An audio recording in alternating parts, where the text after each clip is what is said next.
Ya, baik Bapak Ibu sekalian, sambil menunggu rekan-rekan kita, Bapak Ibu, kita mulai dulu pertemuan kita pada malam hari ini di KPKS Hieronymus yang akan dibawakan oleh Pak Seto, membahas pertemuan yang ketiga dari Bulan Kitab Suci Nasional PKSN tahun 2024 ya.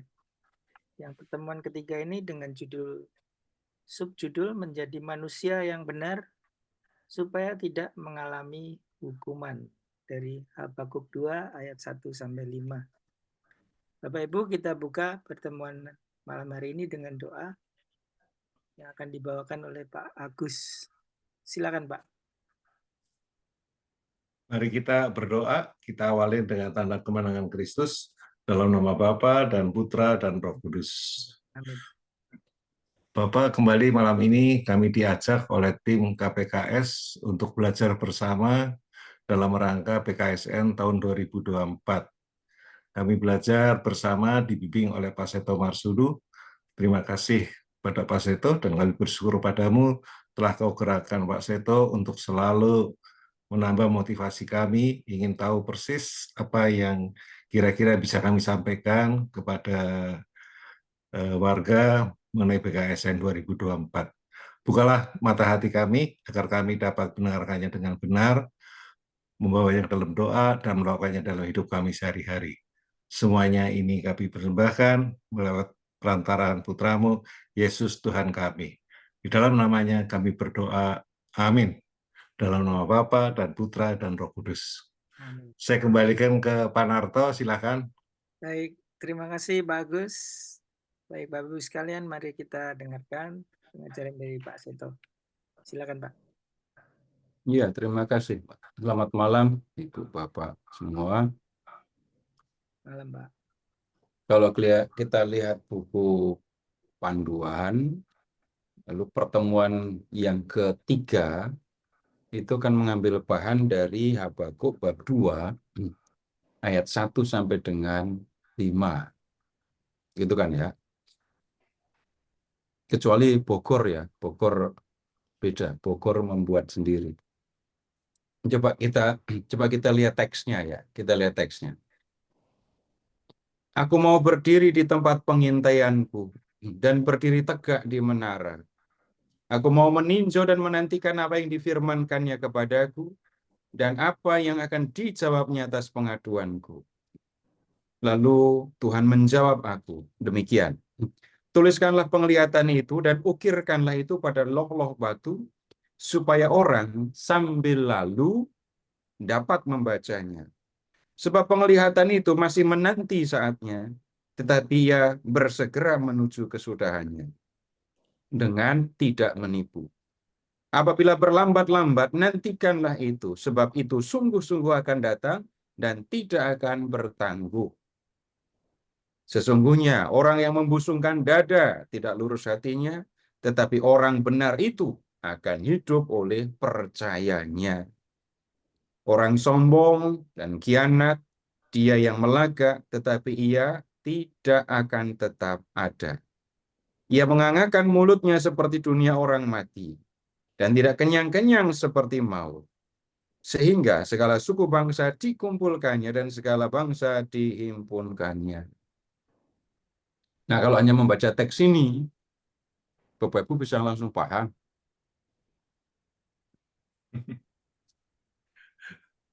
Ngerti Pak.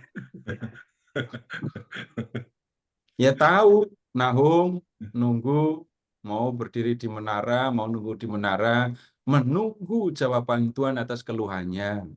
Lalu Tuhan jawab, tuliskan penglihatan. Karena apa yang kamu lihat itu pasti akan terjadi. Nah, buatlah dokumentasi atas perkataanku, atas penglihatan yang kamu terima, dan kamu lihat apa yang akan terjadi. Apa yang akan terjadi?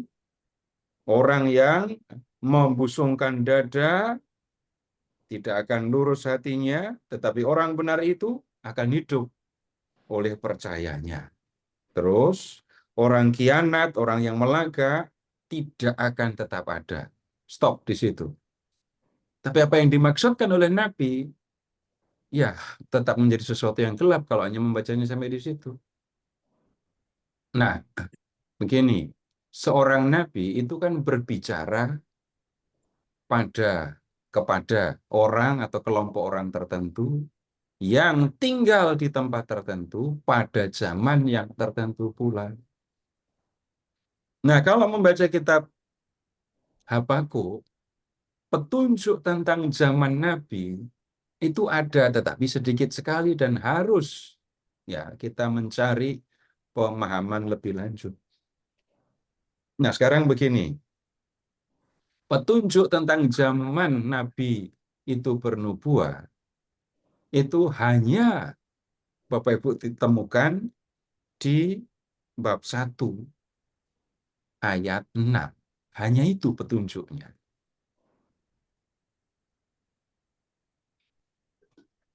Silakan lihat bab 1 ayat 6. Sebab sesungguhnya akulah yang membangkitkan orang Kasdim, bangsa yang garang dan tangkas itu, yang melintasi lintang bujur bumi untuk menduduki tempat kediaman yang bukan kepunyaan mereka.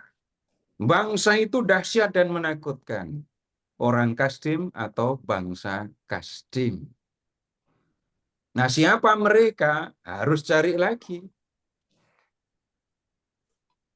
Kasdim ya, bukan Kasim. Ini artinya sudah lain sama sekali.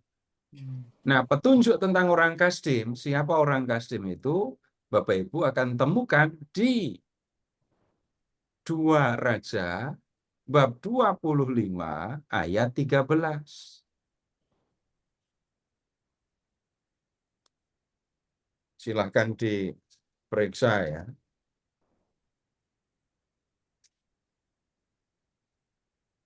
Dua Raja, bab 25, ayat 13.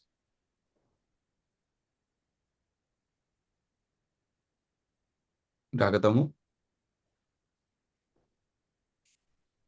Juga tiang-tiang tembaga yang ada di rumah Tuhan dan kereta penopang dan laut tembaga yang ada di rumah Tuhan dipecahkan oleh orang Kasdim dan tembaganya diangkut mereka ke Babel.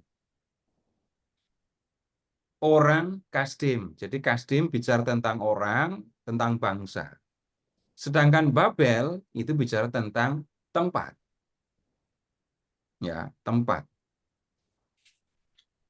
Nah, dengan kata lain bisa dikatakan begini, orang Kasdim membawa tembaga ke Babel. Orang Kasdim itu orang yang tinggal di Babel. Orang Kasdim itu adalah bangsa yang kemudian mendirikan kerajaan Babel. Kasdim itu orangnya, Babel itu tanahnya.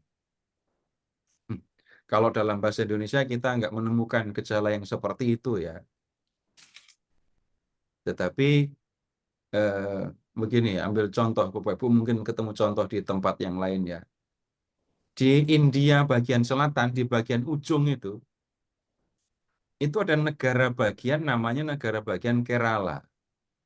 Jadi wilayah itu namanya Kerala. Tetapi orangnya nggak pernah disebut orang Kerala.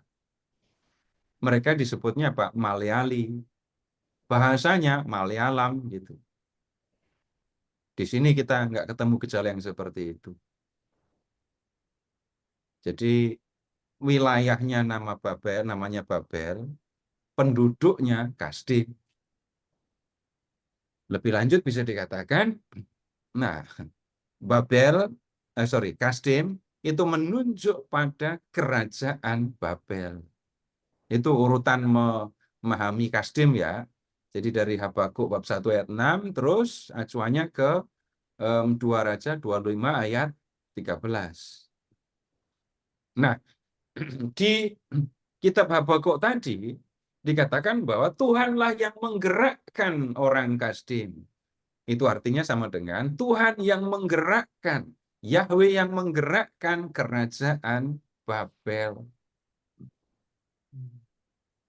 Nah, di zaman Nahum berbicara tentang Niniwe, ibu kota kerajaan Asyur. Nabi Habakuk bicara tentang ini kerajaan Babel. Ini dua zaman yang berbeda. Kalau bicara tentang urutan kerajaan adik kuasa, mula-mula Mesir, kemudian Asyur, setelah Asyur Babel, setelah Babel Persia, setelah Persia nanti Makedonia Yunani, habis itu baru Roma. Nah, sekarang begini, Babel itu kan letaknya di sebelah selatan Asyur, jauh di timur Israel.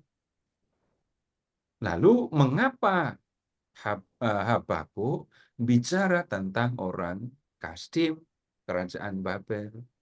Jawabannya sederhana saja, jelas, sudah pasti ada hubungan antara umat Allah yang tinggal di kerajaan Yehuda dengan kerajaan Babel. Nah, kerajaan kerajaan Israel itu sudah musnah, tinggal kerajaan Yehuda. Ya, karena ya di zamannya sudah berbeda sama sekali. Nah, sekarang nanti Bapak-Bapak akan bisa lihat perbedaan waktunya. Jadi kalau Asyur itu menghancurkan Israel kan 722 sebelum Masehi. Nah, Babel itu berurusan dengan kerajaan Yehuda. Itu ya awal abad ke-6 sebelum Masehi. 597 gitu ya. Jadi awal sekali abad ke-6 sebelum Masehi. Sedangkan Asyur dengan Israel itu abad ke-8 sebelum Masehi. Nah, kapan orang Yehuda berurusan dengan kerajaan Babel? Bapak Ibu bisa lihat sekarang ya, mulai dari bab 23 ayat 36 kitab Raja-Raja. Raja-Raja, 2 Raja, bab 23 ayat 36. Nah, lihat di situ ada Yoyakim Raja Yehuda. Kemudian ayat 8, 24 ayat 8, Yoyakin Raja Yehuda. Kemudian ayat 18, Zedekia Raja Yehuda. Ini adalah 3 orang raja terakhir yang memerintah Yehuda.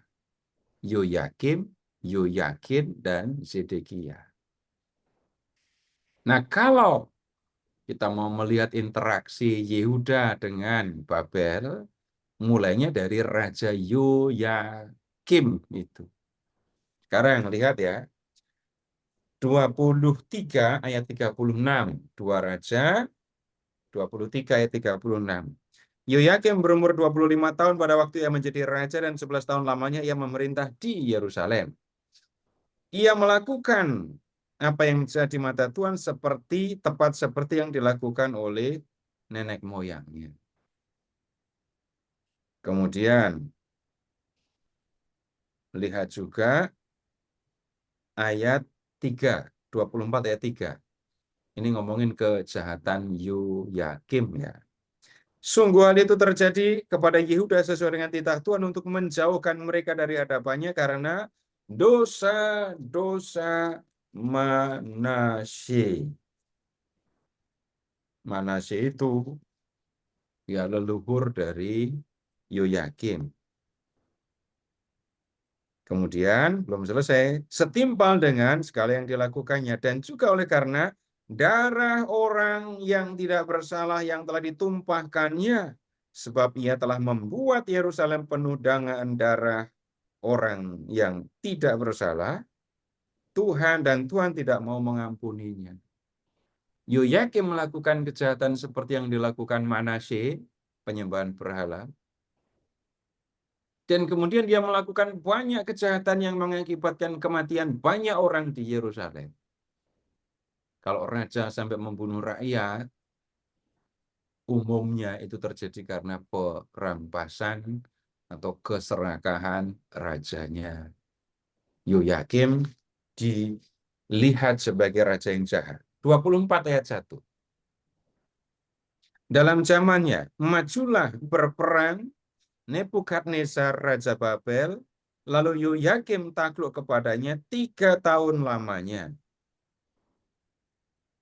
Nebukadnezar, Raja Babel ini, jelaskan ya, menyerang Yehuda, menaklukkan Yehuda, dan Yehuda takluk kepada Babel 3 tahun. Itu artinya ya membayar upeti kepada Babel. Itu juga berarti pasukan Babel ditempatkan di Yehuda dan di Yerusalem. Nah, kemudian 3 tahun setelah takluk, Yoyakim berbalik dan memberontak terhadap Nebukadnezar. Ingat, kalau Yehuda ini memberontak terhadap Babel, itu bukan berarti Yehuda kirim pasukan ke Babel. Kalau sampai kirim pasukan ke Babel, ya itu misi bunuh diri. Kalau dikatakan Yehuda memberontak, itu berarti raja mengerahkan pasukannya untuk menyerang pasukan pendudukan Babel, pasukan Babel yang ditempatkan di Yehuda. Setelah itu, Yehuda juga tidak membayar upeti kepada Babel. Nah, kemudian lihat ke ayat 2. Karena Yehuda sudah memberontak, ayat 2. Tuhan menyuruh gerombolan-gerombolan Kasdim, gerombolan Aram, gerombolan Moab, gerombolan Bani Amon melawan Yoyakim. Ia menyuruh mereka melawan Yehuda untuk membinasakannya. Nah, dalam teks itu disebutkan, kalau orang Kasdim, pasukan Babel itu datang ke Yehuda, itu karena Tuhan yang menyuruh, dan itu adalah hukuman atas kejahatan yang sudah dilakukan oleh Yoyakim. Nah, pasukan Babel sudah datang, tapi kemudian lihat ke ayat 6, Yoyakim meninggal, sementara Yerusalem dikepung. Nah, Yoyakim kemudian digantikan oleh anaknya yang bernama Yoyakin.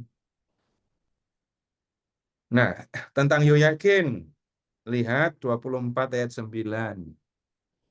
Ia melakukan apa yang jahat di mata Tuhan seperti yang dilakukan ayahnya. Kelakuannya, jahatnya sama dengan bapaknya. Nah, ayat 10. Pada waktu itu majulah orang-orang Nebukadnezar Raja Babel menyerang Yerusalem dan kota itu dikepung. Jadi sebenarnya pengepungannya sudah mulai di zaman di zaman Yoyakim. Yoyakim meninggal ketika Yerusalem dikepung, lalu ia digantikan oleh Yoyakin anaknya. Dan Yerusalem masih dalam keadaan terkepung.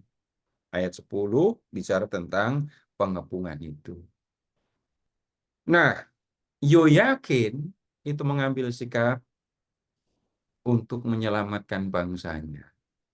Ayat 12.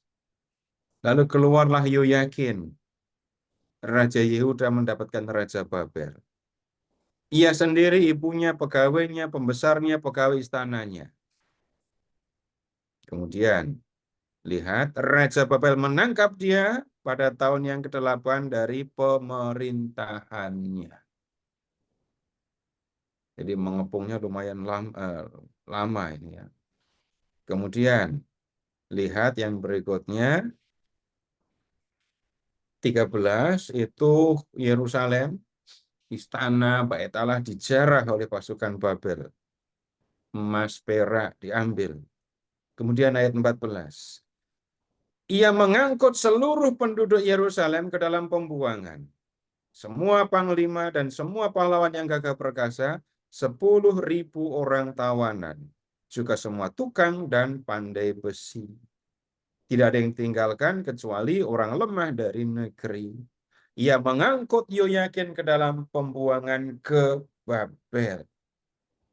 16. Semua orang yang gagah perkasa, 7.000 orang banyaknya, tukang pandai besi 1.000 orang banyaknya, sekalian pahlawan yang sanggup berperang dibawa oleh Raja Babel sebagai orang buangan ke Babel.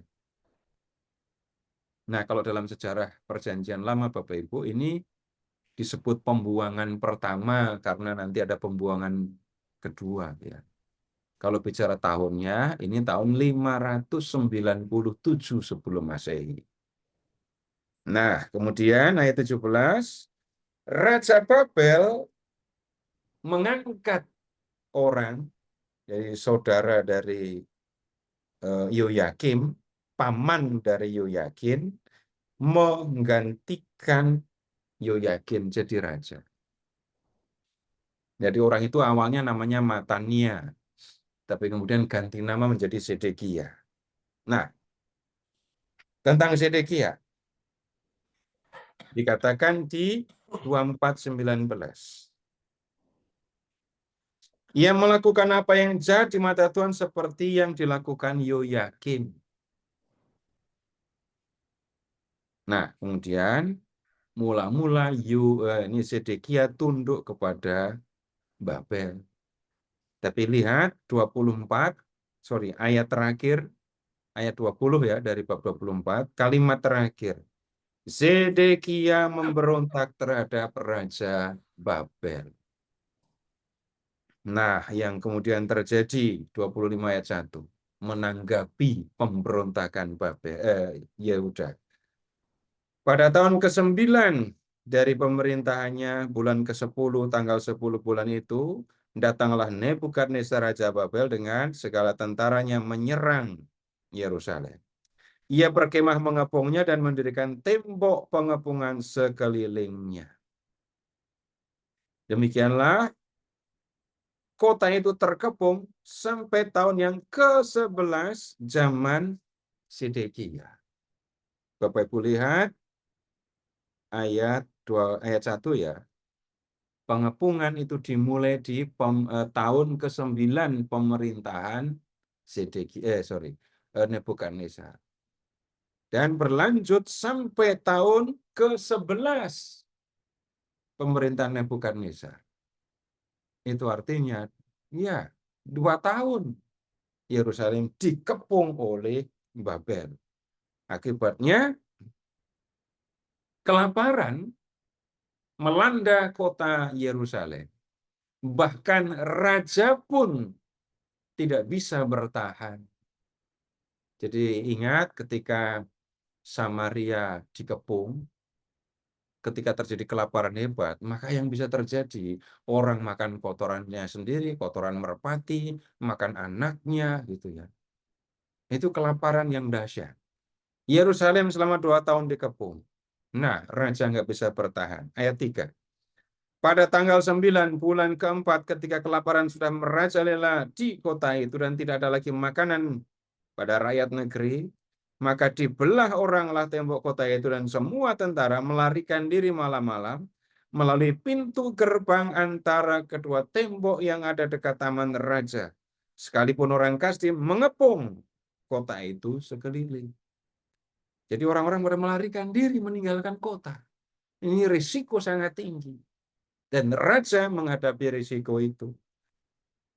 Ayat 5. Tetapi tentara Kasdim mengejar raja dan mencapai dia di dataran Yeriko. Segala tentaranya telah berserak-serak meninggalkan dia. Para pengawalnya pun meninggalkan raja. Ini sudah keterlaluan ini pasti. Kemudian mereka menangkap raja dan membawa dia kepada Raja Babel di Ribla dan menjatuhkan hukuman atas dia. Raja Zedekia ditangkap, dibawa ke hadapan Raja Babel, lalu dihukum. Hukumannya apa? Lihat di ayat 7. Anak-anak Zedekia disembelih di depan mata Zedekia. Setelah menyaksikan anaknya disembelih, lalu mata Zedekia dibuat buta. Entah dicolok pakai tombak, entah pakai pedang, tapi ya begitu cara orang dulu membuat mata buta. Nah, ini hukuman untuk pemberontak kan bisa dikatakan keras sekali ya. Sesudah itu, lihat ayat 7 ya. Orang menyembelih anak-anak Zedekia di depan matanya. Kemudian dibutakannya mata Zedekia, lalu dia dibelenggu dengan rantai tembaga dan dibawa ke Babel. Nah, kemudian lihat di ayat 8, ini Nebuzaradan yang datang. Ngapain? Ayat 9. Membakar rumah Tuhan, rumah raja, semua rumah di Yerusalem, bait Allah, istana, semua rumah yang di Yerusalem dibakar. Lalu lihat ayat 10. Tembok sekeliling kota Yerusalem, benteng, jadi tembok yang melindungi Yerusalem dirobohkan. Ya. Dan kemudian 11. Sisa-sisa rakyat yang masih tinggal di kota itu dan para pembelot yang menyeberang ke pihak Raja Babel dan sisa-sisa khalayak ramai diangkut ke dalam pembuangan oleh Nebuzaradan, kepala pasukan pengawal itu. Ya, hanya orang-orang miskin yang ditinggalkan untuk jaga kebun. Ini yang dilakukan Babel terhadap Yehuda dan Yerusalem. Nah, kemudian sekarang Bapak Ibu lihat ke kitab Ezra. Lihat ke kitab Ezra ya.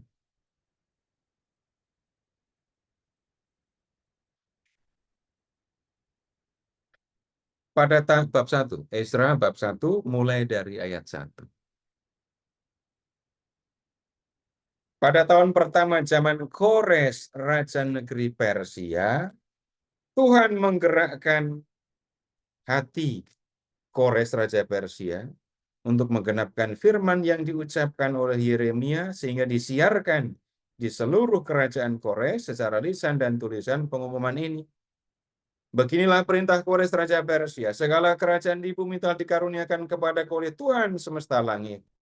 Ia menugaskan aku untuk mendirikan rumah baginya di Yerusalem yang terletak di Yehuda. Siapa di antara kamu termasuk umatnya, Allahnya menyertainya. Biarlah ia berangkat pulang ke Yerusalem yang terletak di Yehuda dan mendirikan rumah Tuhan Allah Israel, yakni Allah yang diam di Yerusalem. Kores menyampaikan pengumuman. Pengumumannya untuk orang Yehuda. Kapan ini terjadi? Orang Yehuda kan ada di pembuangan Babel. Nah, Kores tahun 536 sebelum Masehi itu mengalahkan Babel. Jadi Raja Persia ini mengalahkan Babel. Setelah menguasai Babel, tentu saja Bapak Ibu, seluruh wilayah yang ada di bawah kekuasaan Babel sekarang jatuh ke tangan Persia, termasuk Yehuda. Dan Kores kemudian memberi izin kepada orang-orang Yehuda pulang ke negerinya. Berangsur-angsur orang-orang Yehuda pulang ke Yerusalem, pulang ke Yehuda. Nah, kemudian ini kitab Habakuk itu kan berbicara tentang datangnya orang-orang Kasdim atau pasukan Babel tadi. Kalau begitu bisa diduga, Bapak Ibu, Nabi Habakuk itu berkarya dari zaman pemerintahan Raja Yoyakim tadi.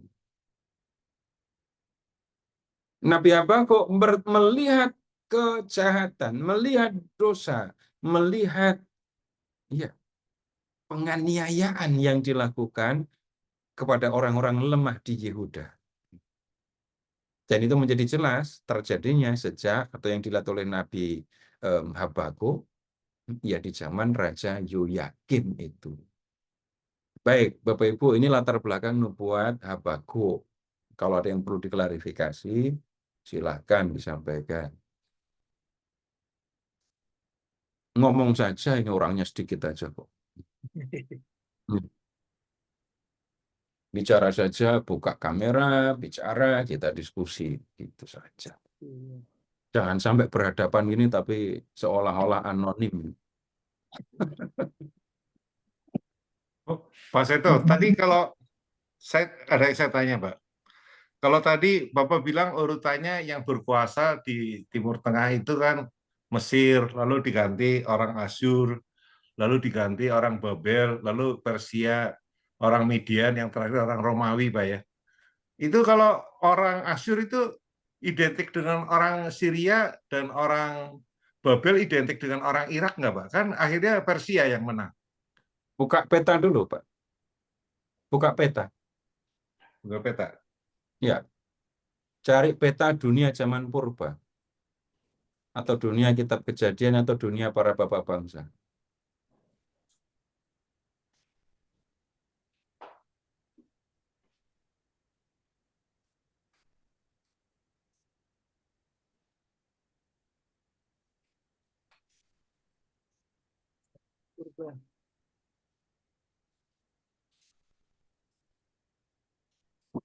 Ya,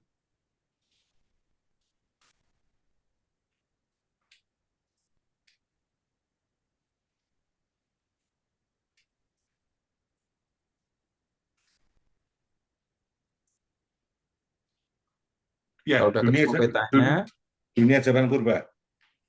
ya, kalau udah ketemu petanya, dari Yerusalem ke arah utara, lalu cari Damsyik.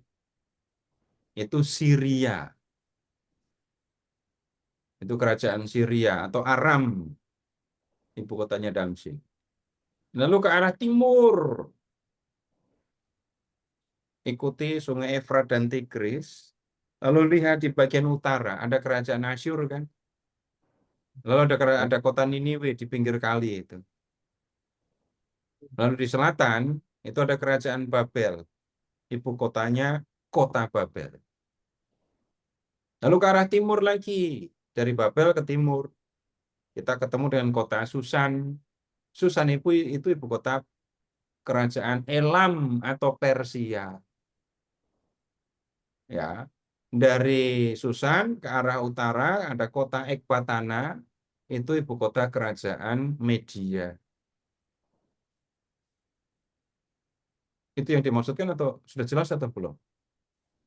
Oh, yang tadi saya tanya, apakah orang Asyur itu identik dengan orang Syria, sementara orang Babel? Tunggu. Asyur dengan Syria. Coba ingat lagi, dari Yerusalem, Bapak ke utara, ketemu Damsyik kan? Ya. Damsyik itu ibu kota Aram atau kerajaan Syria. Syria di situ. Mesir di timur. Ya. Terus ke timur, bagian utara, itu Asyur. Ibu kotanya Niniwe. Bagaimana mengidentikan begitu? Oh. Nggak bisa. Kalau dalam bahasa Inggris, Assyria. Oke. Tapi bukan Syria. Jadi itu dua kerajaan yang berbeda dan jaraknya pun jauh sekali. Lalu kalau ingat kita belajar kitab Nahum, kerajaan Asyur itu yang menghabisi Aram atau Syria. Ingat kan? Ya. Waktu belajar Nahum kan begitu. Asyur itu yang menghabisi Syria. Enggak, jelas. Oh, kalau yang kedua itu, Pak, Babel itu identik dengan Irak, Pak. Asyur dan Babel itu ada di Irak. Asyur, Babel itu Irak. Persia, Media itu Iran. Oh, Iya. Jelas? ya, ya. Oke. Ya,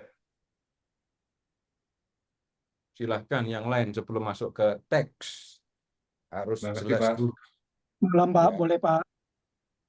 Ya, silakan, Pak.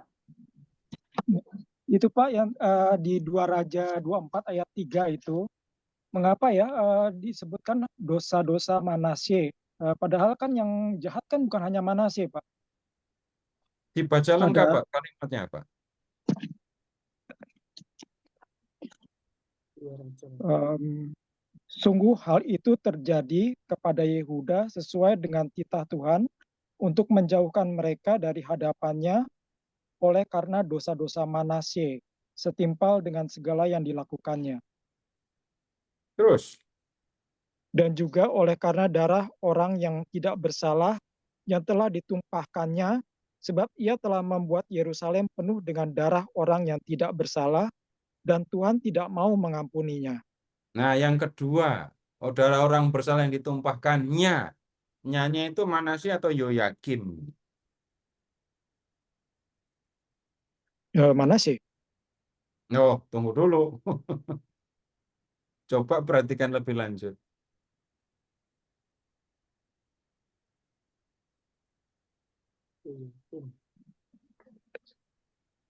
Ayat 37 dah, supaya lebih gampang.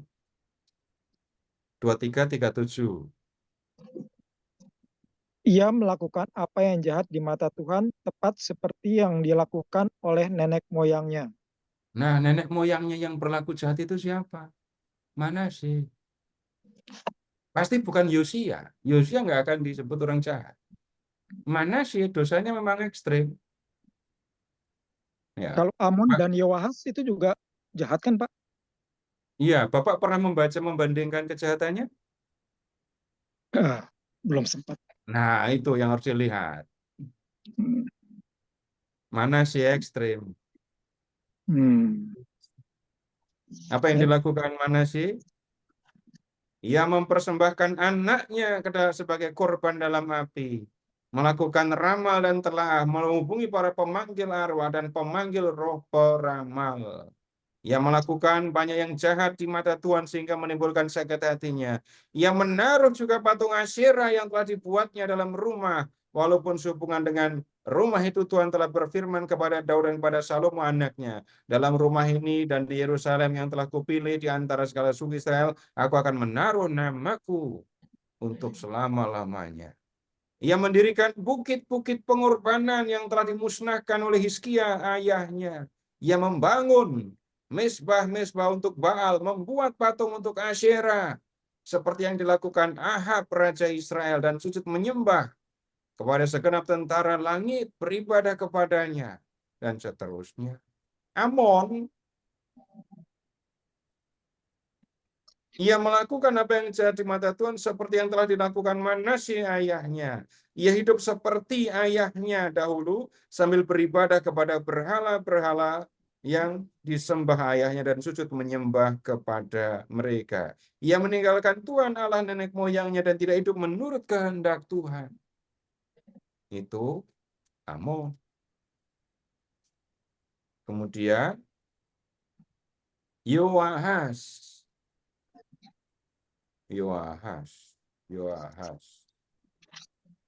Hanya dikatakan ia melakukan apa yang jahat di mata Tuhan tepat seperti yang dilakukan oleh nenek moyangnya. Udah begitu. Beda sekali dengan Manasye. Jadi Yoyakim melakukan kejahatan seperti yang dilakukan oleh Manasye. Tambah lagi, dia memenuhi Yerusalem dengan darah orang yang tidak bersalah. Begitu maksudnya. Terima kasih, Pak. Ya. Enggak, masih ada? Kalau sudah tidak ada, kita ke kitab Habakuk. Silakan dibuka teksnya. Yang dari Medan jelas?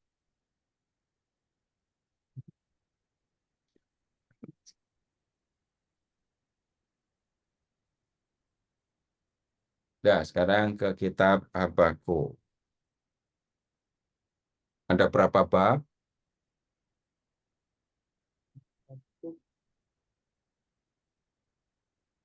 Tiga, Pak. Cuma 3 bab ya. Coba Bapak Ibu perhatikan. Diawali bab 1 ayat 1 itu judul. Nah, kemudian di ayat 2. Jadi bab 1 ayat 2 sampai dengan bab 2 ayat 5 ini kita melihat dialog antara Habakuk dengan Tuhan. Habakuk mengeluh, dijawab Tuhan. Mengeluh lagi, dijawab Tuhan. Nah, kemudian ayat bab 2 ayat 6 sampai dengan ayat 20 itu isinya ucapan celaka yang pada dasarnya menunjuk kepada hukuman untuk Babel. Jadi nanti kalau membaca bab 2 ayat 1 sampai 5 itu harus nyambung dengan bacaan atau perikop selanjutnya, hukuman untuk penindas, hukuman untuk Babel. Ya. Kemudian lihat bab 3. Nah, bab 3 itu isinya doa Nabi Habakuk. Nah, kalau yang bahan nasional Bapak Ibu, Pak Narto bisa lihat, minta tolong lihat, bacaannya diambil dari ayat berapa saja. Yang pertemuan keempat.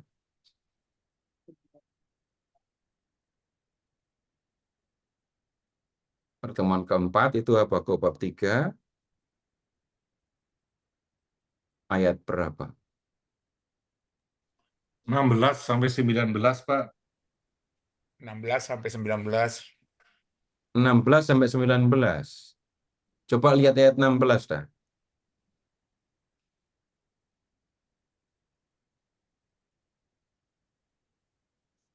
Lihat ayat 16, bunyinya bagaimana?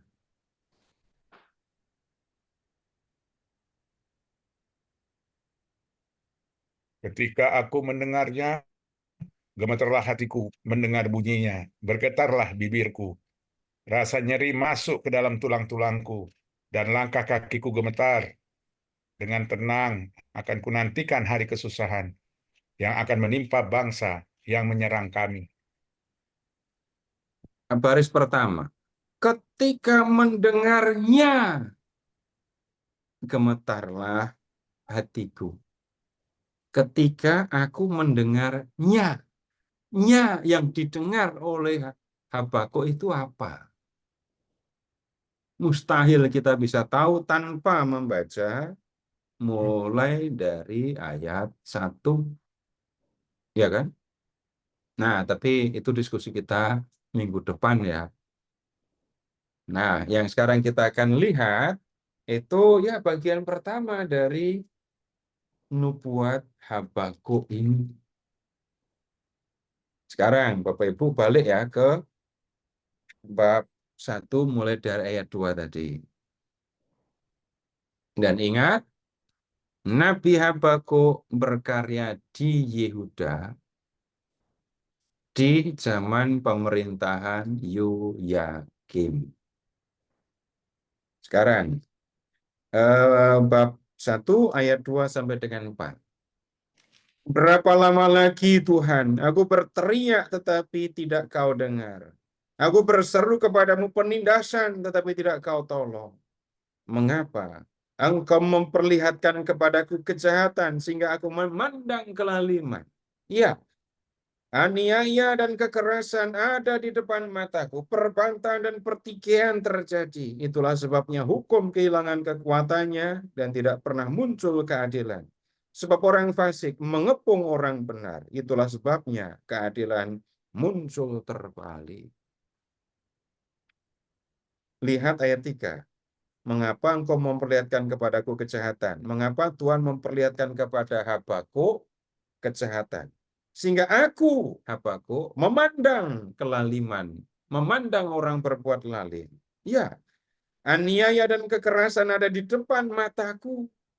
Habakuk dengan jelas melihat penganiayaan, kekerasan, dan dia juga melihat perbantahan dan pertikaian. Habakuk menyaksikan itu. Dan itu sesuai kan dengan yang terjadi di zaman Yoyakim tadi. Yoyakim telah menumpahkan banyak darah orang yang tidak bersalah. Orang-orang yang mendapatkan perlakuan tidak adil, orang-orang yang mengalami perampasan, orang-orang yang mengalami ketidakadilan. Dan dikatakan Habakuk menyaksikan itu. Sebagai nabi, seperti nabi-nabi yang lain, Habakuk ya enggak diam melihat penindasan itu. Tetapi seruannya, peringatannya rupanya tidak didengarkan oleh orang-orang Yehuda. Lalu apa yang dilakukan Nahum? Dia pergi kepada Tuhan, lalu berseru kepada Tuhan. Penindasan. Habakuk mengeluh kepada Tuhan, berseru kepada Tuhan. Ini Tuhan, ada penindasan. Tapi Tuhan tidak menolong. Kemudian, ya, dalam situasi yang dihadapi oleh Habakuk, situasi ketidakadilan, penindasan, penganiayaan, itu membuat Habakuk, utusan Tuhan, nabi ya, berteriak-teriak, minta tolong kepada Tuhan yang mengutusnya, supaya Tuhan mengurus ya umatnya yang melakukan berbagai macam kejahatan itu.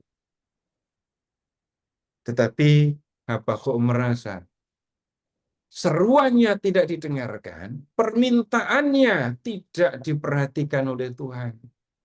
Tuhan tidak mendengarkan seruannya, Tuhan tidak memberikan pertolongan kepada Habakuk ya untuk mengatasi ketidakadilan yang dihadapinya.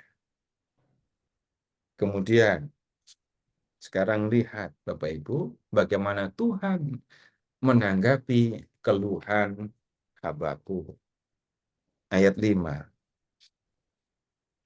Lihatlah di antara bangsa-bangsa dan perhatikanlah, jadilah heran dan tercengang-cengang. Sebab aku melakukan suatu pekerjaan dalam zamanmu yang tidak akan kamu percayai jika diceritakan. Sebab sesungguhnya akulah yang membangkitkan orang Kasdim, bangsa yang garang dan tangkas itu, yang melintasi lintang bujur bumi untuk menduduki tempat kediaman yang bukan kepunyaan mereka. Bangsa itu dahsyat dan menakutkan, keadilannya dan keluruhannya berasal daripadanya sendiri.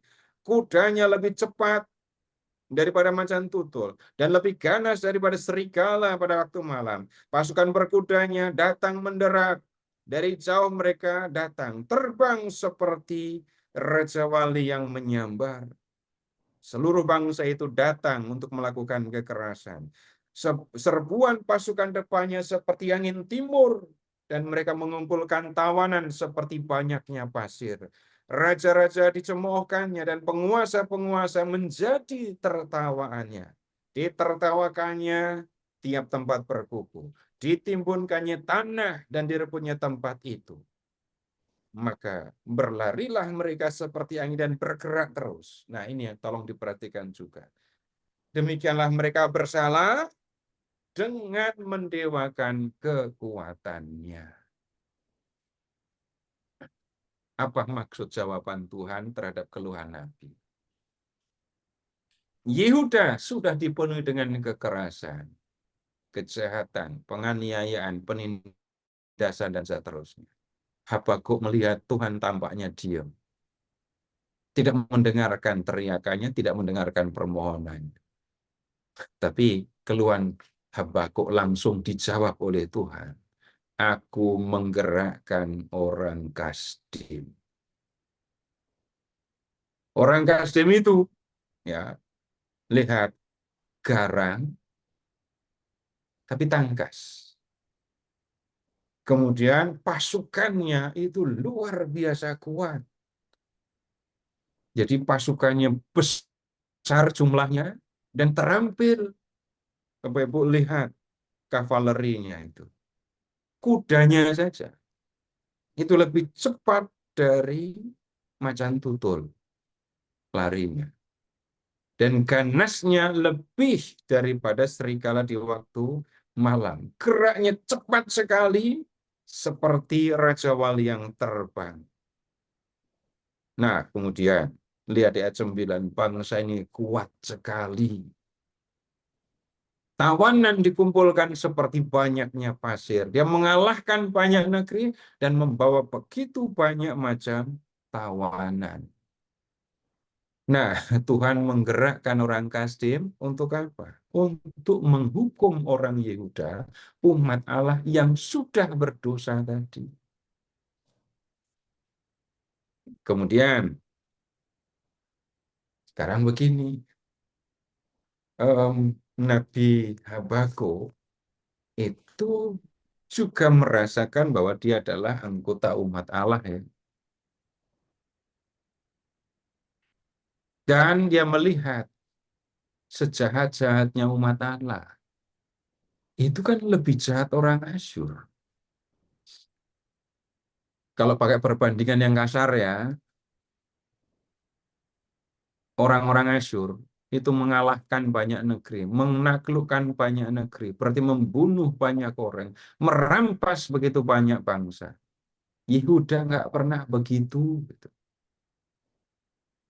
Nah, kemudian Habakuk ketika menyadari hal ini, menyampaikan keluhan yang berikutnya. Bab 1 ayat 12. Bukankah Engkau, ya Tuhan, dari dulu Allahku yang Maha Kudus, tidak akan mati kami? Ya Tuhan, telah Kau tetapkan dia untuk menghukumkan. Ya gunung batuku, telah Kau tentukan dia untuk menyiksa. Yang dimaksudkan Habakuk itu adalah orang Babel, orang Kasdim. Tuhan menentukan kerajaan Babel, orang Kasdim, untuk menghukum. Menghukum siapa? Menghukum umatnya sendiri. Nah, kemudian 13. Matamu terlalu suci untuk melihat kejahatan, dan engkau tidak dapat memandang kelaliman. Nah ini, mengapa engkau memandangi orang yang berbuat khianat itu, dan engkau berdiam diri apabila orang fasik menelan orang yang lebih benar dari dia? Tuhan, kami umat-Mu, orang Yehuda itu memang jahat, memang berdosa. Tetapi Tuhan, mengapa Engkau menggunakan bangsa yang lebih jahat dari kami untuk menghukum kami? Mengapa Engkau menggunakan orang yang berdosa, lebih berdosa dari kami untuk menghukum kami? Itu isi keluhan Habakuk yang kedua. Orang-orang Kasdim itu begitu ganas Tuhan. Gitu. Lihat ayat 3. Engkau menjadikan manusia itu seperti ikan di laut, seperti binatang-binatang melata yang tidak ada pemerintahannya. Semuanya mereka ditarik ke atas dengan kail, ditangkap dengan pukatnya, dan dikumpulkan dengan payangnya. Itulah sebabnya ia bersukaria dan bersorak-sorai. Ini perlakuan Babel terhadap orang Yehuda. Dijaring, dikait. Mereka menangkap orang seperti nangkep ikan.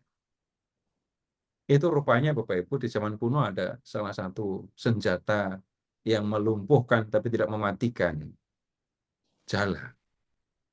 Caranya ya tentu bukan seperti yang digunakan untuk nangkap ikan, karena ini dipakai untuk jala orang. Tapi jaring yang dibuat dari tali yang kuat, yang dilemparkan untuk jaring orang, sehingga orang yang terkena jaring ini nggak akan bisa lari. Dan Babel menggunakan cara ini. Ada yang dijaring, ada yang di ini kait, sehingga kemudian orang-orang bubar karena takutnya kepada Babel, karena takutnya kepada gerombolan Kasdim tadi ya, orang bisa lari pontang-panting. Nah, kemudian lihat, orang-orang Babel yang merasa diri sangat kuat itu melakukan semua itu dengan gembira, dengan bersorak-sorai. Nah, kemudian ayat 16. Itulah sebabnya dipersembahkannya korban untuk pukatnya dan dibakarnya korban untuk payangnya. Sebab karena alat-alat itu pendapatannya mewah dan rezekinya berlimpah-limpah. Sebab itukah ia selalu menghunus pedangnya dan membunuh bangsa-bangsa dengan tidak kenal belas kasihan. Ya, ini yang dilakukan Babel. Dengan teknik menggunakan jaring ini, Babel mendapatkan banyak keuntungan karena bisa menjaring orang dan tidak luka. Dan ini kemudian untuk apa? Dijual. Jadi budak, dijual sebagai budak. Dan dari penjualan budak itulah mereka mendapatkan uang dalam jumlah yang besar. Bapak Ibu begini, kalau ini di zaman kuno, itu ada bangsa-bangsa yang bisa dikatakan musnah, habis gara-gara perang dan dikalahkan oleh bangsa lain. Contoh, Bapak Ibu di zaman Perjanjian Lama, mulai dari zaman Simpson sampai zaman Daud, itu ketemu dengan orang-orang Filistin. Tapi orang-orang Filistin itu kemudian habis karena diserang oleh bangsa lain, penduduknya semuanya diangkut dan nggak ada sisanya. Habis bangsa itu. Nah, kalau hanya menjual 5-10 orang ya hasilnya nggak kelihatan. Tapi kalau menjual satu bangsa yang jumlahnya bisa jadi ribuan atau puluhan ribu, jelas ini keuntungan besar. Ya bang, ada yang beli. Ya kalau sekarang nggak ada yang beli. Dulu banyak. Yang beli bukan perseorangan, bisa jadi yang beli raja-raja lain. Jadi ini yang dilakukan oleh Babel. Tuhan, kami memang berdosa. Kami memang layak dihukum. Tapi kemudian Nabi mengeluh. Mengapa engkau menggunakan bangsa yang lebih jahat dan lebih berdosa daripada kami untuk menghukum kami? Tuhan tahu kan dosanya. Tuhan tahu kan dosanya orang Babel. Nih yang dilakukan. Membinasakan banyak bangsa. Menangkap terlalu banyak orang untuk dijual sebagai budak. Nah, baru sekarang ke bab 2. Bab 2 ya. Ini yang bicara Habakuk. Aku mau berdiri di tempat pengintaianku dan berdiri tegak di menara. Aku mau meninjau dan menantikan apa yang akan difirmankannya kepadaku dan apa yang akan dijawabnya atas pengaduanku. Ini kalau di Cilandak berarti Habakuk kemudian manjat ini menara lonceng gereja itu. Terus habis itu duduk atau berdiri di situ, nunggu Tuhan datang dan menjawab. Jadi Habakuk nunggu di menara, ya. Kemudian Tuhan ternyata menjawab Habakuk. Dan kalau kita perhatikan jawabannya, Bapak Ibu, itu ada 2. Yang pertama, itu ada di ayat 2, 3, 4. Jawaban yang pertama ini isinya, perintah untuk menuliskan apa yang akan dilihat oleh Habakuk.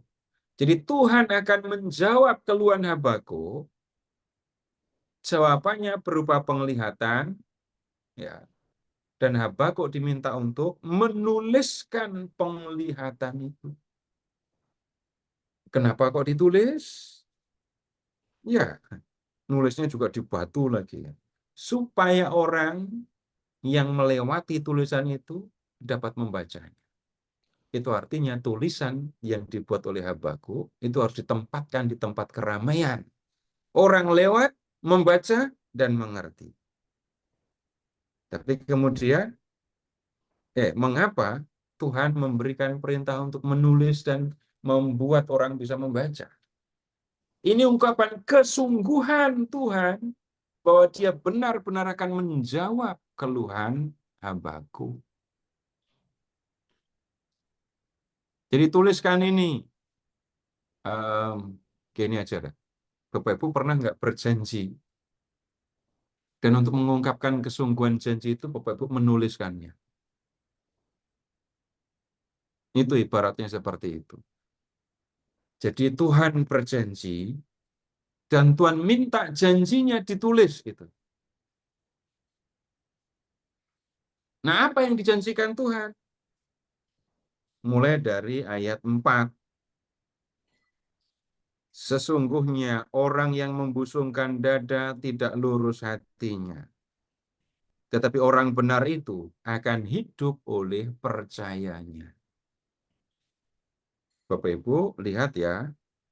Kalau kita menemukan orang yang membusungkan dada dan orang benar, itu kita tidak diminta untuk mencarinya entah di Cilanda, entah di Blok B, entah di Grogol, entah di Medan, enggak. Enggak perlu mencari orang yang membusungkan dada di mana-mana, enggak. Tapi yang mencarinya di mana? Cari di dalam teks yang kita bicarakan. Kalau mau mencari orang yang benar, Bapak Ibu, ya cari di dalam teks ini. Coba lihat ya, orang yang membusungkan dada. Kemudian ayat 5, orang yang sombong. Kemudian melagak. Bapak Ibu bandingkan sekarang dengan bab 1 ayat 11.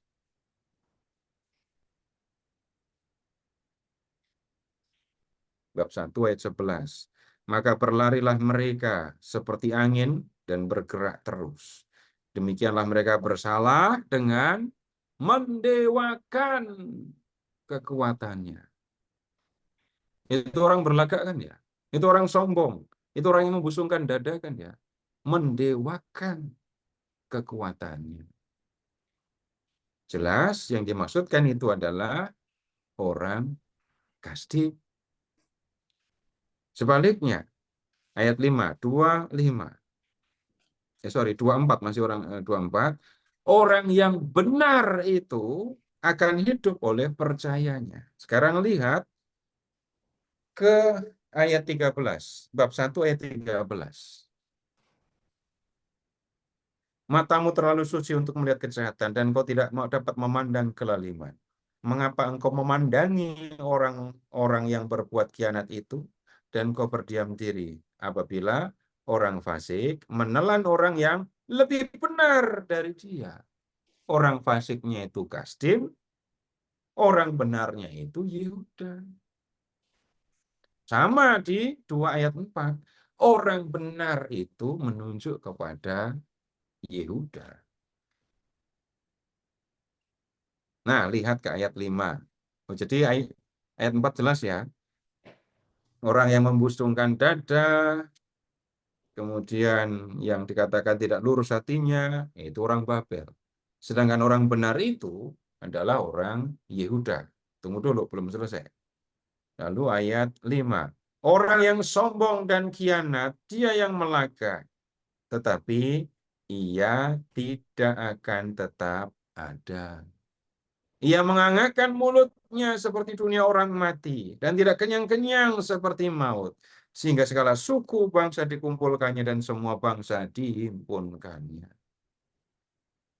Lihat orang yang membusungkan dada, orang yang sombong, orang yang melagak ini. Nah, lihat orang ini, Kasdim atau Babel, itu digambarkan seperti orang mati, kan nggak kenyang-kenyang. Jadi gambarannya orang mati itu kan menelan semua orang mati kan. Nggak pernah dunia orang mati mengatakan tahun ini kuota orang mati sudah habis.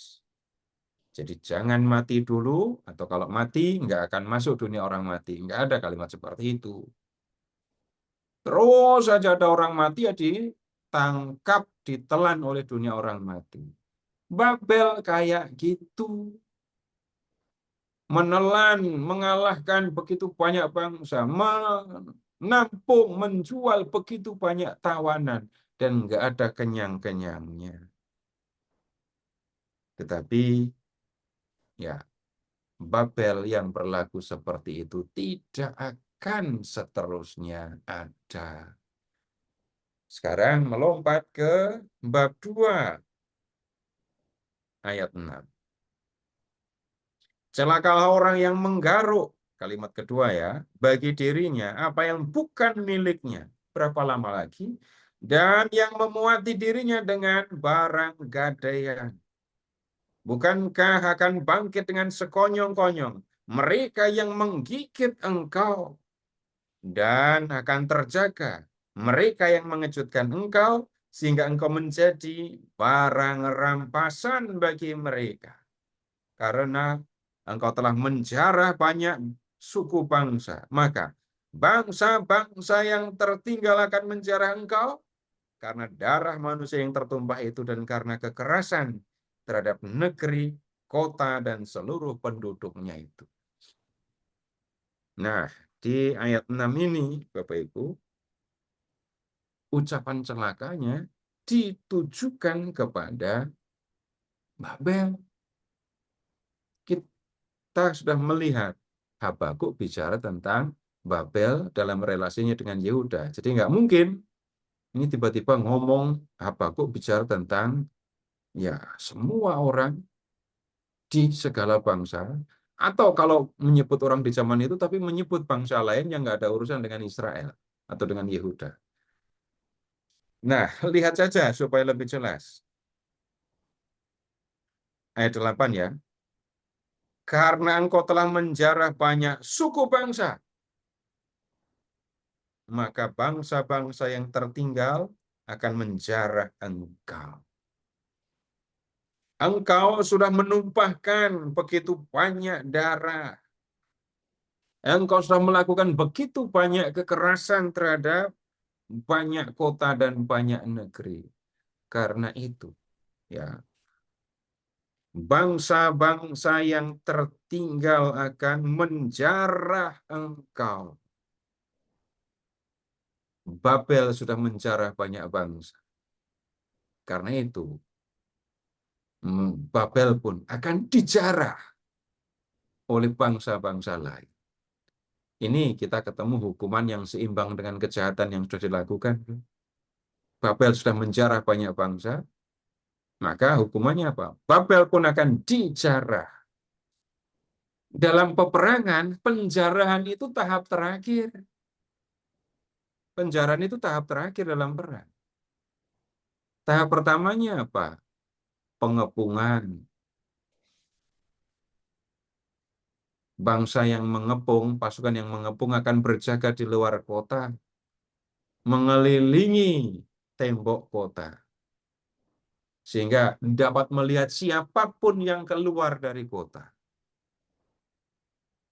Kemudian, kota ini ditungguin, dikepung, ditungguin ya, sampai bahan makanannya habis. Yang mengepung, itu adanya di luar kota. Dan ingat, ladang, kebun, itu adanya di luar kota. Pemiliknya ada di dalam kota. Sehingga ketika terjadi pengepungan, ya pasukan musuh yang menjarah, yang bukan menjarah, memanen hasil bumi. Makan sampai kenyang. Tetapi yang di dalam kota, lah nggak punya stok makanan. Stoknya ya yang ada, yang tersimpan. Bertahan berapa lama? Nggak tahu. Nggak akan lama. Tapi Yerusalem termasuk hebat juga ya. Baru setelah melewati 1 tahun atau di tahun kedua ya, itu baru kelaparan merajalela. Kemudian tahap yang kedua, ya pasukan musuh akan masuk menyerbu, membunuh pasukan yang melawan, membunuh siapapun yang melawan akan dibunuh. Yang nggak ngelawan, kumpulin, jadikan tawanan. Sesudah itu baru tahap ketiga. Pasukan akan masuk ke dalam rumah-rumah orang kaya, masuk ke istana, dan masuk ke kuil atau tempat suci. Di Yerusalem itu Bait Allah ya. Dan kemudian mengambil harta benda, benda-benda berharga yang ada di dalamnya. Nah, itu menjarah. Jadi kalau dikatakan bahwa Babel akan dijarah, itu artinya Babel akan dikalahkan oleh musuh, dan Babel nggak berdaya menghadapi musuh. Sehingga kemudian, ya pasukan musuh akan menjarah. Dalam sejarah, Bapak Ibu, Babel dikalahkan oleh Persia. Kira-kira tahun 536, 537 sebelum Masehi. Itu Babel dikalahkan oleh Persia. Nah, itu nasib orang sombong, orang yang membusungkan dada. Nah, bagaimana dengan nasib orang benar atau orang Yehuda? Dikatakan bahwa orang yang benar itu akan hidup oleh percayanya. Ini kan seperti seruan kepada orang Yehuda. Ya. Seruan supaya apa? Seruan supaya orang Yehuda itu percaya kepada Allah. Percaya kepada Allah yang sanggup memberikan perlindungan, yang sanggup membebaskan mereka dari kekuasaan Babel yang bisa dikatakan tadi dahsyat, garang, menakutkan gitu ya. Kalau orang-orang Yehuda, umat Allah itu tetap percaya kepada Tuhan, maka Tuhan akan menjaga, melindungi mereka. Dan mereka akan tetap hidup. Ini bukan soal perseorangan rupanya ya. Tetapi sebagai bangsa, Yehuda akan tetap selamat, akan tetap hidup.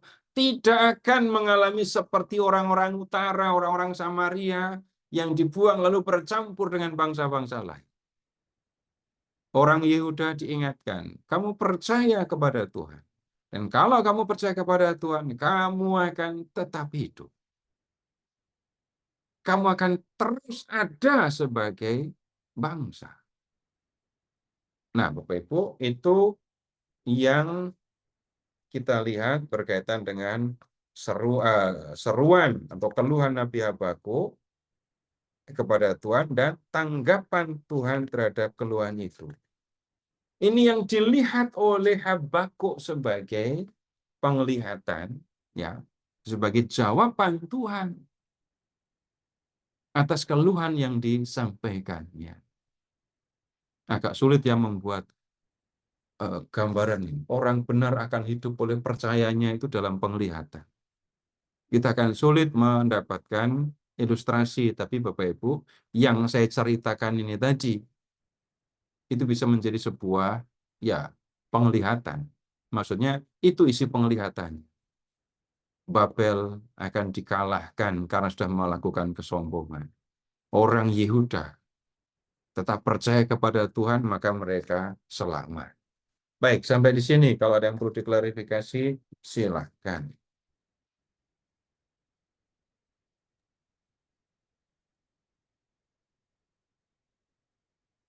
Silakan kalau ada. Bapak Ibu.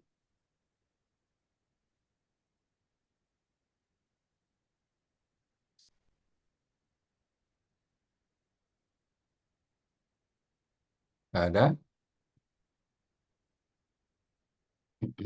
Baik, kalau tidak ada, saya sampaikan beberapa, ya dua hal yang kita bisa pelajari dari nubuat Habakuk berkaitan dengan keluhan Nabi dan jawaban Tuhan.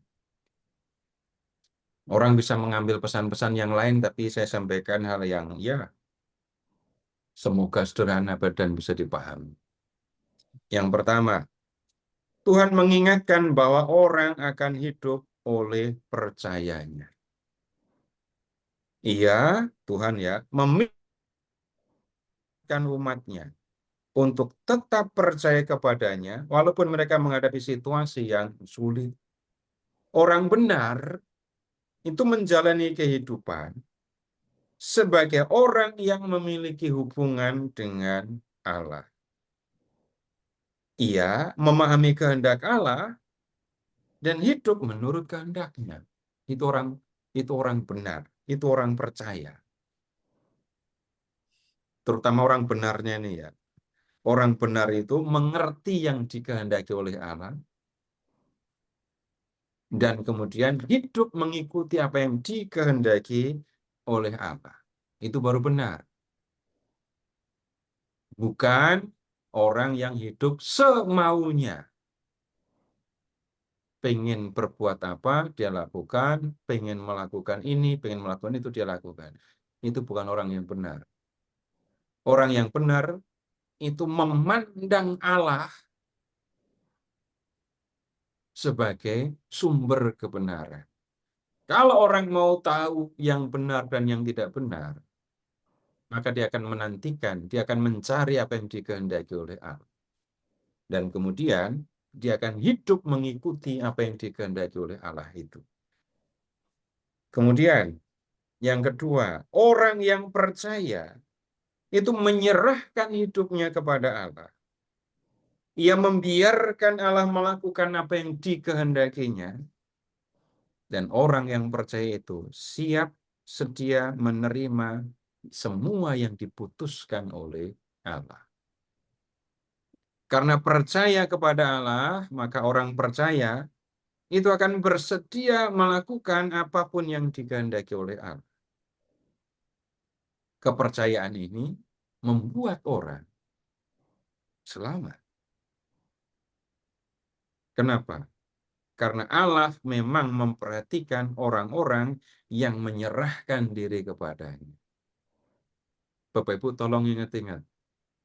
Imanmu telah menyelamatkan engkau. Itu yang sering kali bicara begitu siapa?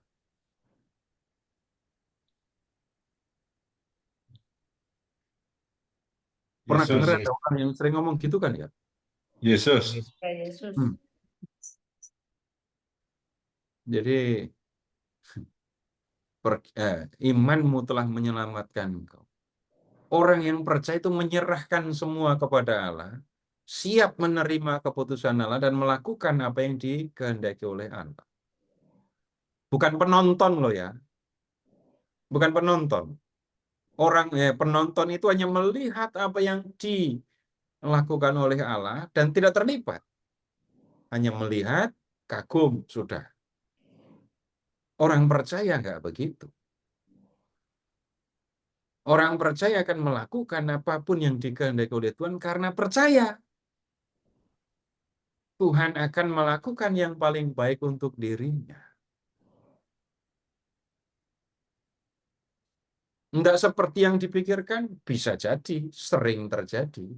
Orang yang percaya melihat bahwa Tuhan melakukan hal-hal yang tidak dipikirkannya sebelumnya.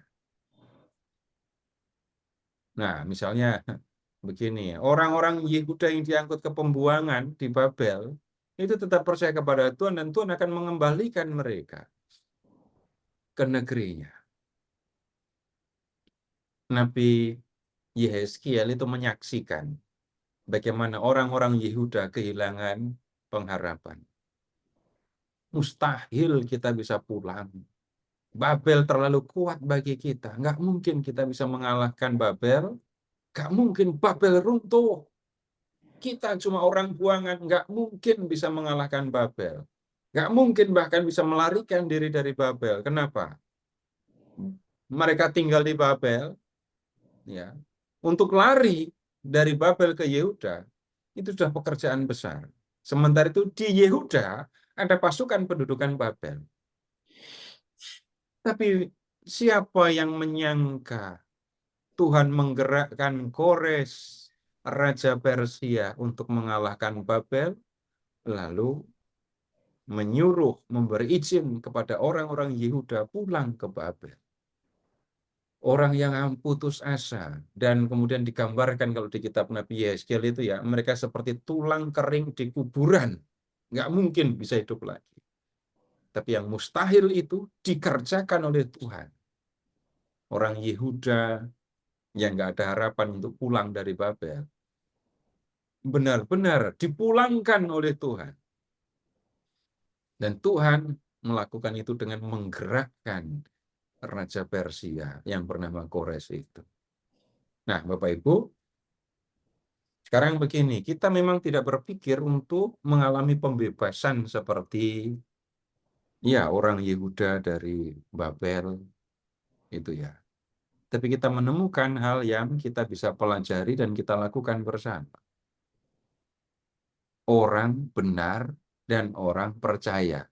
Benar dan percaya ini dua hal yang perlu diperhatikan oleh orang beriman kan. Orang benar, orang percaya itu punya relasi dengan Tuhan. Dan orang benar akan memperhatikan apa yang dikehendaki oleh Tuhan. Orang benar mengetahui apa yang dikehendaki oleh Tuhan dan melakukan apa yang dikehendaki oleh Tuhan. Sehingga Tuhan dapat menilainya sebagai orang benar karena sudah melakukan apa yang dikehendakinya. Orang yang percaya itu bisa dikatakan menyerahkan dirinya kepada Tuhan. Membiarkan Tuhan melakukan apapun yang dikehendakinya, dia menerimanya dan siap sedia untuk melakukan apa yang dikehendaki.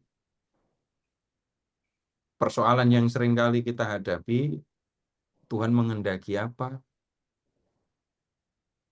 Bagaimana saya bisa berlaku benar? Bapak Ibu, nggak usah repot-repot, nggak usah jauh-jauh. Kehendak Tuhan ada di rumah Bapak Ibu. Nggak perlu nyari-nyari rumah Tuhan yang di Bethlehem atau yang di Nazaret untuk cari kehendak Tuhan. Kehendak Tuhan ada di rumah Bapak Ibu. Ada di mana? Ada di rak, ada di meja. Karena kehendak Tuhan itu tertulis di dalam Alkitab. Jadi kehendak Tuhan itu ada di dalam jangkauan tangan kita. Kalau pakai bahasa sinis ya, baca, pelajari, selama mata kita masih bisa melihat. Dengan melihat apa yang tertulis, dengan membaca apa yang tertulis, saya bisa mengetahui yang dikehendaki Tuhan. Jangan sampai nanti setelah nggak bisa ngeliat lagi baru bertanya, saya nggak bisa membaca firman Tuhan. Nah selama ini selama masih bisa melihat, malah nggak mau baca, setelah nggak bisa membaca, lalu mengatakan, aku nggak bisa baca. Kehendak Tuhan itu ada di dalam rumah kita, ada di rak buku kita, ada di meja kita. Dan bagaimana menjadi percaya? Ya di rumah kita juga. Mulai di rumah dan nomor satu di rumah. Bagaimana hidup sebagai orang yang percaya? Ya di rumah kan. Di rumah hidup sebagai orang yang percaya. Yang menyerahkan semua hal kepada Tuhan. Membiarkan Tuhan melakukan apa yang dikehendakinya dan siap sedia untuk melakukan apa yang dikehendaki. Nah, Bapak Ibu, ini yang kita bisa pelajari dari keluhan Nabi Habakuk dan jawaban Tuhan terhadap keluhan itu. Terima kasih. Selamat malam. Kita ketemu untuk doa Nabi Habakuk bab 3. Silahkan membacanya lebih dulu. Terima kasih. Selamat malam. Baik Pak Seto, terima kasih banyak Pak. Malam hari ini pertemuan ketiga kita sudah lalui. Kita diperjelas dari apa yang ada di kitab Habakuk ini ya. Kita berlaku benar dan percaya pada Tuhan sehingga kita akan dijauhkan dari hukuman. Tentunya dengan melihat kitab Habakuk ini di masa lalu ya, kerajaan-kerajaan yang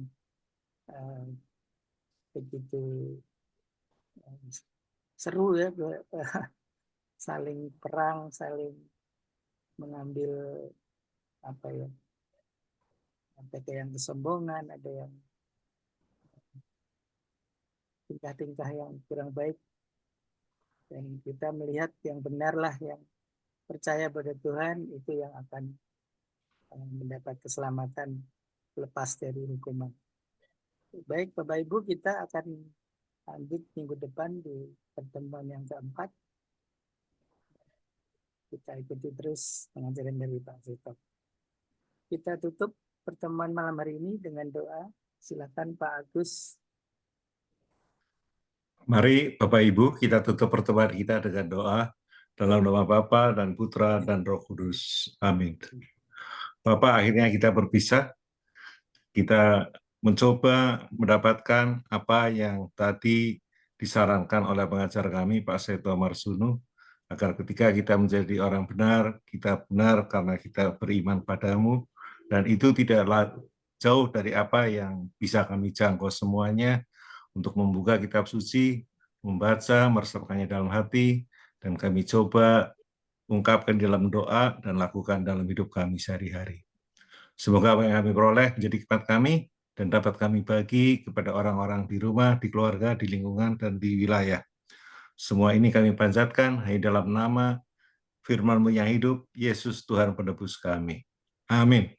Dalam nama Bapa dan Putra dan Roh Kudus. Amin. Terima kasih. Saya kembali ke Pak Narto. Terima kasih bagus. Terima kasih. Bagus. Selamat malam Bapak Ibu. Terima kasih Pak Seto. Terima kasih Pak Seto. Ya, sama-sama.